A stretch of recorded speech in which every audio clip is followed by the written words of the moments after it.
लेने की, कि हम शरीर के द्वारा कोई अलग से आनंद नहीं ले सकते हैं, कोई संभावना ही नहीं है।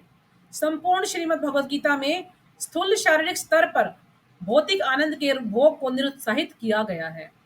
तो भगवत गीता में स्थूल जो शारीरिक स्तर है उसके आनंद के लिए, भौतिक आनंद के भोग को निरुत्साहित किया गया है, यानी इसको अच्छा नहीं बताया गया है, उसके लिए हमें उत्साहित नहीं किया, निरुत्साहित किया गया, उसको मना किया गया है। तो हमारा जो शरीर है 3 प्रकार का शरीर होता है, स्थूल शरीर, सूक्ष्म शरीर और आत्मा। तो जो स्थूल शरीर है वो पृथ्वी, जल, अग्नि, वायु, आकाश से बना हुआ है, 5 तत्वों से, और जो सूक्ष्म शरीर है वो मन, बुद्धि, अहंकार से बना हुआ है, और उन सब, और एक शरीर होता है आत्मा।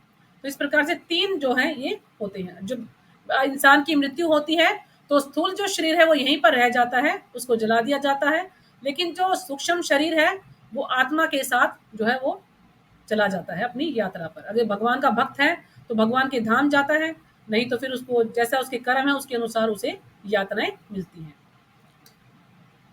और जो मन, बुद्धि, अहंकार से सूक्ष्म शरीर है और आत्मा, ये दोनों चले जाते हैं। मात्रा स्पर्शा तो कौन्तेय शीतोषण सुख दुखदा आगमा पाइनो अनित्या स्थानशी तिक्षवै भारता। हे कुंती पुत्र, गर्मी तथा सर्दी एवं सुख तथा दुख का अस्थायी रूप से प्रकट होना और काल क्रम में उनका अदृश्य होना शीत तथा ग्रीष्म की ऋतुओं के आने जाने के समान है। तो भगवान यहाँ अर्जुन को समझा रहे हैं कि सर्दी और गर्मी, सुख और दुख, जिस प्रकार से शीत और ग्रीष्म यानी सर्दी और गर्मी का मौसम जब आता है और चला जाता है, इसी प्रकार से सुख और दुख भी इसी प्रकार से जीवन में आएंगे और चले जाएंगे। ये ऋतुओं के आने जाने के ही समान है। हे भरतवंशी, ये इंद्रिय बोध से उत्पन्न होते हैं। तो ये इंद्रिय बोध से यानी जो हमारा जो फीलिंग्स है, हम उससे जो है ये उत्पन्न होते हैं, हमें महसूस होता है कि सुख है और दुख है। जैसे कि पानी का उदाहरण दिया था हमने कि पानी तो वही है, लेकिन इस शरीर के कारण जो है हमें कभी गर्मी में तो वो सुख देता है और सर्दी में हमें दुख देता है पानी। और मनुष्य को चाहिए कि अविचल भाव से उनको सहन करना सीखे। तो मनुष्य को उससे विचलित नहीं होना है, जब दुख आए तो सुख और दुख उन दोनों में संभाव रहना है, सामान्य रहना है, उन दोनों को सहन करना है। श्रीमद् भगवद गीता 2.14। इस प्रकृति के 3 गुणों की प्रतिक्रिया से यह स्थूल भौतिक शरीर उत्पन्न हुआ है और इसका विनाश निश्चित है। अब इस प्रकृति के 3 गुणों की प्रतिक्रिया से, अब जो 3 गुण हैं उनकी प्रतिक्रिया से यह स्थूल शरीर जो है उत्पन्न होता है और फिर इसका विनाश भी निश्चित है। तो 3 गुण जो पुराने भक्त है उन्हें तो पता है। तो 3 गुण होते हैं हमारे, सतोगुण, रजोगुण और तमोगुण। और इन तीनों गुणों से ऊपर होता है शुद्ध सत्व गुण, जो कि भगवान है, जिसमें कि भगवान तीनों गुणों से ऊपर है। तो यदि हम भी अच्छे से भक्ति करेंगे तो हम भी ये शुद्ध सत्व गुण में आ सकते हैं। तो सतोगुण और रजोगुण के क्या क्या लक्षण है मैं आपको थोड़ा सा बता देती हूँ। कि सतोगुण में व्यक्ति को ज्ञान होता है, सतोगुण का व्यक्ति पाप से मुक्त होता है, वो संतुष्ट होता है, उसे किसी चीज की कोई इच्छा नहीं होती है, और वो सात्विक भोजन करता है, हमेशा खुश रहता है, और उसे जो है अपने ज्ञान पर गर्व भी होता है। उसे जो है ज्ञान कि हाँ मुझे, उसे इस बात का गर्व होता कि मुझे इस चीज़ों का ज्ञान है। फिर जो रजोगुण का व्यक्ति होता है उसकी इच्छाएं बहुत होती हैं, बहुत ज़्यादा इच्छाएं होती हैं उसकी, वह हर कार्य में फल देखता है। कोई भी यदि कार्य करता है तो सोचता है कि इसका फल कब मिलेगा, इसका क्या फल मिलेगा मुझे। लेकिन भगवान कहते हैं कि तुम सिर्फ कर्म करने के अधिकारी हो, फल के अधिकारी नहीं हो। तुम सिर्फ कर्म करते जाओ, फल के अधिकारी, फल में अपने हिसाब से जो है भगवान को अर्पित हमें करना चाहिए। हमें हमेशा यही करना चाहिए, हम जो भी कार्य करें कि इसका फल भगवान को ही अर्पित करें। क्योंकि भगवान ने जब अर्जुन को समझाया था कि तुम सिर्फ कर्म कर सकते हो लेकिन फल के अधिकारी नहीं हो। लेकिन जो रजोगुणी व्यक्ति है वो सोचता कि कोई भी कार्य करेगा तो वो लाभ के लिए करेगा, हर चीज में सोचेगा कि मुझे क्या इसमें बेनिफिट होगा। आकर्षण, स्त्री पुरुष का आकर्षण, वो एक दूसरे से जो है आकर्षित होगा, और वो शेर शायरी ज्यादा करेगा, मतलब ज्यादा जो है गाने वाने या कुछ ऐसा वो करेगा। और तमोगुणी व्यक्ति होता है पागलपन, वो बिल्कुल पागल अवस्था में होता है, उसे कुछ सोच नहीं सकता वो कि मुझे क्या सही है और क्या गलत है, वो कुछ भी करेगा, गलत कार्य ही करेगा। किसी ने मान ली तमोगुण का व्यक्ति व्यक्ति ऐसा होता है, मान लीजिए हम रोड पे गाड़ी जा रही है, तो थोड़ी सी गाड़ी किसी के साथ टकरा भी जाती है तो एकदम से भड़क उठता है और गाली गलौज पे आ जाता है और मार पिटाई पे आ जाता है। तो ये तमोगुण के व्यक्ति होते हैं इस प्रकार की, जो ऐसा व्यवहार करते हैं। आलसी होगा, कोई कार्य नहीं करना चाहेगा, सोचेगा अपने आप सारे कार्य हो जाएंगे, बिल्कुल आलसी प्रवृत्ति का होगा। देर से सोएगा या देर से सोकर उठेगा, नशा करेगा, बासी भोजन करेगा और कुछ भी न करने का उसका मन करेगा, कुछ भी करने का मन नहीं करता है उसका, जो तमोगुणी व्यक्ति होता है। लेकिन जो सतोगुणी व्यक्ति है वो सुबह जल्दी उठेगा, सुबह ब्रह्म मुहूर्त में उठने का प्रयास करेगा, भगवान का नाम लेगा, सुबह टाइम से स्नान करेगा, सात्विक भोजन करेगा और जो भी हमारी जो ड्रेस है यानी साड़ी या धोती कुर्ता उसको जो है वो पहनेगा और भगवान के मंदिर जाने का प्रयास करेगा, सुबह जप करने का प्रयास करेगा, प्रवचन सुनेगा, भगवत गीता पढ़ेगा। तो ये सब जो है सात्विक प्रति के, जो सतोगुण में जो व्यक्ति है उसके लक्षण बताए गए हैं। और जो रजोगुणी है वो देर से सो के उठेगा, कभी 7 बजे उठा, कभी 8 बजे उठा, कोई टाइम नहीं है उसका, जब उसका मन करेगा जब उठेगा और इधर उधर घूमता रहेगा लेकिन भगवान की तरफ नहीं जाएगा। और ऐसा मतलब उसको ऐसे तड़क भड़क वाले कपड़े चाहिए होंगे कि बस वो ही सुंदर लगे, वो अपने को ऐसा दिखाएगा कि मैं सुंदर लग रहा हूँ कि नहीं, अपने आप को सजाने में मतलब लगेगा उसको, सब कुछ अच्छा चाहिएगा कि मेरे को अच्छा खाना चाहिए, अच्छा पहनने के लिए चाहिए, अच्छा घर चाहिए और साथ में जो है मैं होटल में जाऊं, अपने मनपसंद जो है व्यंजन वहां पर खाऊं, इस प्रकार से उसका स्वभाव होगा।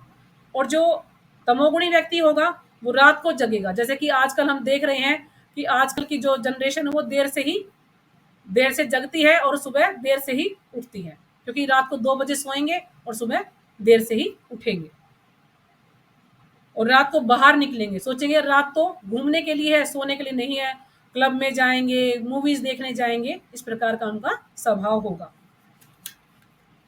और जीन्स पहनना चाहेंगे, लड़कियां सोचेंगी जीन्स पहने, छोटे कपड़े पहने, जो है नाइटी पहने या जो है मिनी स्कर्ट पहने, इस तरह के कपड़े आजकल की लड़कियां पहनती हैं। यदि कोई धोती कुर्ती, यदि कोई साड़ी या सूट पहनता है तो क्या बोलते हैं, आप तो बिल्कुल ओल्ड फैशन हो, आप तो ऐसे कपड़े पहनते हो, बहन जी लगते हो आप तो, ये उनकी आजकल की सोच है। और यदि वो अच्छे कपड़े पहनती हैं तो सोचते हैं हम तो वेस्टर्न कपड़े पहनते हैं, हम तो बड़े मॉडर्न हैं, आप तो क्या हो, घरेलू हो, आप तो बहन जी लगते हो। तो इस प्रकार का उनकी सोच होती है। और वो मांस खाना चाहेंगे, मांस खाएंगे या बाहर का खाना खाएंगे, ज़्यादातर ये जो ब्रेड, पिज्ज़ा या जो भी एक बर्गर, मतलब इस टाइप का खाना खाएंगे बाहर, उसको कहते हैं बासी भोजन करेंगे या अश्लील फिल्में देखेंगे वो। तो इस प्रकार के उनके जो हैं स्वभाव होते हैं। तो यही है तमोगुण, सतोगुण, रजोगुण और तमोगुण के कुछ पॉइंट्स है। वैसे तो बहुत कुछ है इसमें बताने के लिए, यदि इसी का टॉपिक ले लिया तो 1 घंटा इसी में लग जाएगा। ये मैं थोड़ा थोड़ा आपको पॉइंट्स बताएं कि किस तरह का वो व्यक्ति होता है जिसके अंदर ये गुण होते हैं। तो आगे पढ़ते हैं हम। अंतवंत इमे देह नित्य शोभता शरीर न अनाशिनो प्रमेश प्रमेयस्य तस्मा युद्ध यस्व भारतः। अविनाशी अप्रमेय तथा शाश्वत जीव का केवल भौतिक शरीर ही नष्ट होता है, अतः हे भरतवंशी युद्ध करो। तो भगवान अर्जुन को कह रहे हैं कि तुम युद्ध करो। अविनाशी, अप्रमेय तथा शाश्वत जीव का केवल भौतिक शरीर ही नष्ट होता है। तो भगवान यहाँ पर समझाने का प्रयास कर रहे हैं अर्जुन को कि जो आत्मा है वो अविनाशी है, वो अप्रमेय है, वो शाश्वत है, यानी वो आत्मा का कभी कुछ भी नहीं होता, आत्मा कभी नहीं मरती है, सिर्फ मरता तो शरीर है। तो हे अर्जुन तुम युद्ध करो। इसलिए भगवान श्री कृष्ण ने हमें देहात्म बुद्धि से ऊपर उठाकर अपना वास्तविक आध्यात्मिक जीवन प्राप्त करने के लिए प्रोत्साहित करते हैं। तो भगवान देहात्म बुद्धि से ऊपर उठने के लिए हमें कहते हैं कि जो हमें शरीर में बंध गए हैं इससे ऊपर उठो और अपने जो कार्य हैं उसको करो और भगवान की तरफ जो है अपना ध्यान ले जाओ, यानी आध्यात्मिकता की तरफ हमें मुड़ना है, ना कि भौतिक संसार में लिप्त होना है। तो उसके लिए हमें प्रोत्साहित करते हैं कि हम जो है आध्यात्मिक जीवन प्राप्त करने का प्रयास करें, आध्यात्मिकता की ओर जो है हम अपना मुड़ जाएं, उसकी तरफ जो है भगवान की तरफ हम ध्यान दें, भक्ति करें, भगवान के ग्रंथों को पढ़ें। अगला श्लोक है गुणानेता तीत्य त्रीन देही देह समुद्रवान जन्म मृत्यु जरा दुखई विरमुक्तो अमृत अमृत मनुष्य मनुष्यते। जब देहधारी जीव भौतिक शरीर से संबद्ध इन तीनों गुणों सत्व रजो तथा तमो गुण को लांघने में असमर्थ हो जाता है। जब देहधारी जीव भौतिक शरीर से संबंध यानी ये तीनों जो गुण हैं इनका भौतिक शरीर से संबंध होता है, जब इन तीनों गुणों को लांघने में समर्थ हो जाता है यानी इनसे अपने आप को वो ऊपर उठा लेता है, तब वह जन्म मृत्यु बुढ़ापा तथा उनसे होने वाले कष्टों से मुक्त हो सकता है। कि हमारे जीवन में सभी के जीवन में 4 कष्ट होते हैं, जन्म मृत्यु जरा व्याधि। तो यदि इन कष्टों से वो जो है अपने आप को मुक्त कर सकता है, यदि वो तीनों गुणों से ऊपर उठ जाता है तो, और इसी जीवन में अमृत भोग सकता है और इसी जीवन में वो अमृत का पान कर सकता है। तो भगवत गीता 14.20।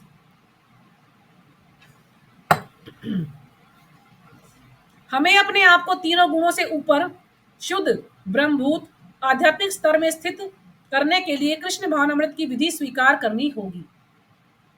हमें अपने आप को इन तीनों गुणों से ऊपर उठना है, शुद्ध ब्रह्मभूत यानी शुद्ध सत्व गुण में अपने आप को स्थानांतरित करना है। तीनों गुणों से ऊपर हमें शुद्ध सत्व गुण में अपने आप को ले जाना है